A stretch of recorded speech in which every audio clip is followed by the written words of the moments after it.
The room was so quiet Ava could hear the hum of the refrigerator and Chloe's shallow breathing. Dion's jaw worked. A muscle jumped under the stubble. So that's it? Almost a year together and am out on the street because you woke up in a mood. You're not on the street. You have a roommate in Bed-Stuy who has been blowing up your phone asking when you're bringing your half of the rent. You have options. You just like this neighborhood better. And my Netflix password. His face darkened.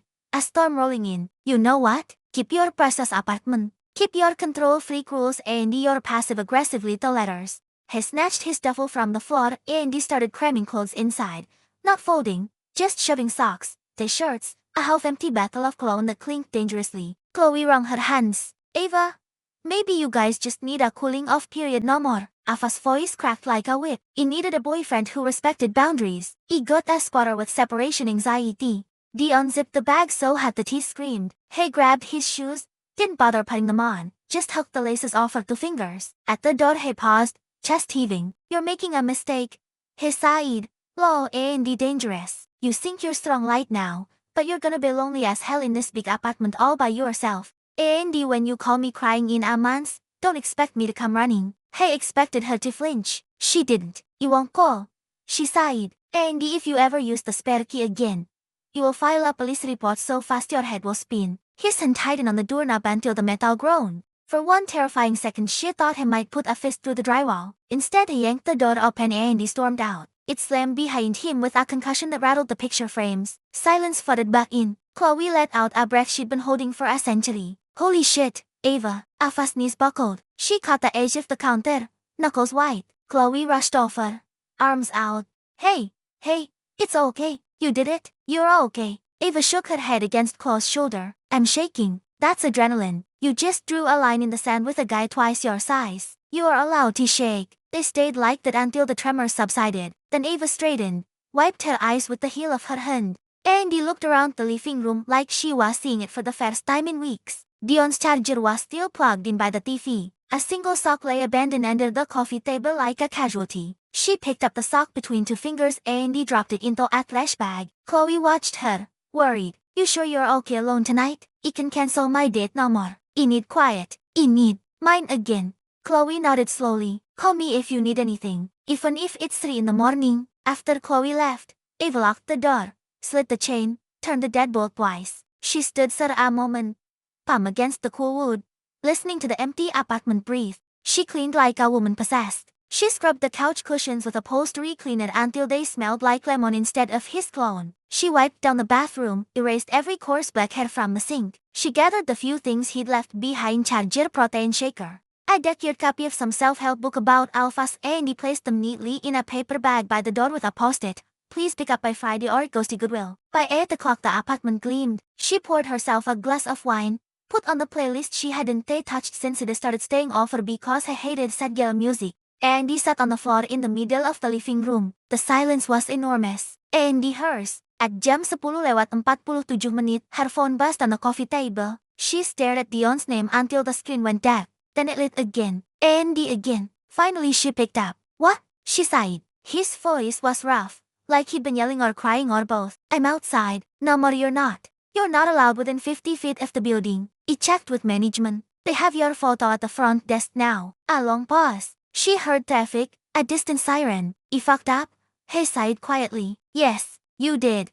He didn't see it. How much he was taking from you. I told myself he was helping, that you needed me here. But he was making myself at home in a place that wasn't mine to claim. Ava closed her eyes. I'm sorry, Ava. I'm genuinely, truly sorry. He was an entitled asshole. And you deserved better than that. You still do. She waited. No more excuses followed. No more, but you overreacted. Just the sound of him breathing, waiting for whatever she decided to give him. Thank you. She sighed at last. That's it? Thank you. That's it. Another silence. I'll come by tomorrow for the bag, he sighed. During the day, with a friend, so you don't have to see me alone if you don't want. Leave it with the doorman, she answered. I'll tell him it's sir. Okay. A shaky exhale. Take care of yourself, Ava. You too.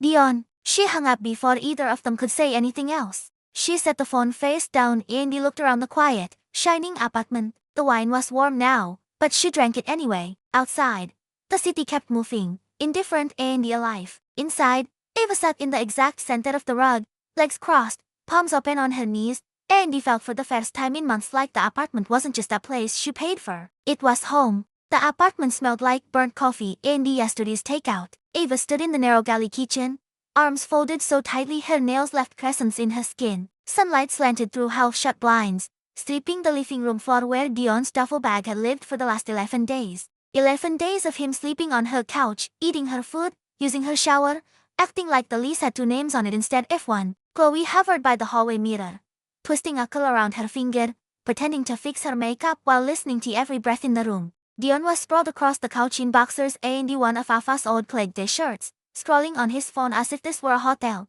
And he was waiting for room service. He hadn't shaved in a week. The stubble made him look older, meaner. Ava cleared her throat. When it tao. Dion didn't look up. Yeah, in a minute. This really is hilarious. No more.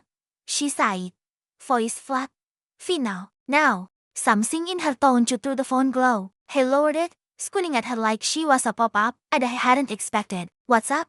Babe, I'm not your babe. Indeed, this isn't your apartment. She reached into the back pocket of her jeans and pulled out a folded sheet of paper. I talked to the building manager this morning. And to my lawyer. Chloe's mascara wand froze halfway to her lashes. Dion sat up slowly. Your lawyer? For what? Ava unfolded the paper with deliberate calm. It was a simple letter on Harrington and Meyer's letterhead.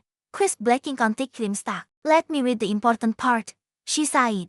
Effective immediately, the tenant of record, Ava Marie Allison, formally revokes any all formal or implied permission for Dion Marcel Tate or any other non-signatory individual to reside at, occupy, or store personal belongings in apartment 12C, 475 Clinton Avenue. Any person remaining on the premises after pukul 6 p.m. today will be considered a trespasser, and law enforcement will be contacted without further notice. She let the sentence hang in the air like smoke. Dion barked a laugh that didn't reach his eyes. You're joking. Do you look like I'm joking? Chloe took one hesitant step forward. Ava, sweetie, let's not. Stay out of it, Chloe. Ava didn't even glance at her friend. Her gaze stayed locked on Dion. You have until 6 o'clock to pack your bag and leave. One bag. That's it. Dion stood up so fast the couch scraped backward. He was 6'2" and he used every inch of it now. Shoulders squared, chin jutting. After everything I've done for you, I held you when your mom died. I drove you to the hospital at 3 in the morning when you had the panic attack.